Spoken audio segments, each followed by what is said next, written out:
வணக்கம் சுட்டீஸ், எல்லாரும் எப்படி இருக்கீங்க? நான் தான் உங்க ஜீபம்பா பேசுறேன்.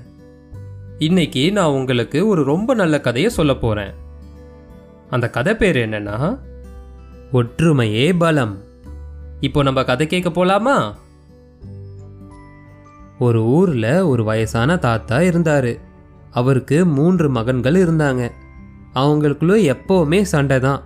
அதனால அந்த தாத்தா ரொம்பவே வருத்தப்பட்டாரு. ஒரு நாள் அந்த தாத்தா தன்னோட மகன்களை கூப்பிட்டு ஒரு கரும்பை கொடுத்து உடைக்க சொன்னார்.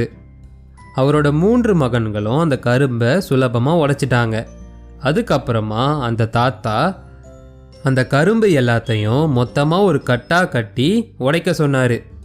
எவ்வளோ முயற்சி பண்ணியும் அந்த 3 பேரால் இந்த கரும்பு கட்டை உடைக்க முடியல.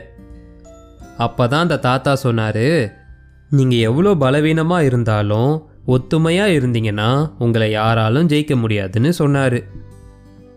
சுட்டீஸ், இந்த கதையோட நீதி என்னன்னா ஒற்றுமையே பலம். அவ்வளோதான் சுட்டீஸ், இந்த கதை இதோட முடியுது. இந்த கதை உங்கள் எல்லாருக்குமே பிடிச்சிருக்கோன்றதை நான் நம்புகிறேன். இதே மாதிரி ஒரு நல்ல கதையோட நான் உங்களை சீக்கிரமாகவே சந்திக்கிறேன். அது வரைக்கும் உங்கள் ஜீபும்பா கிட்ட இருந்து டாடா பாபாய்.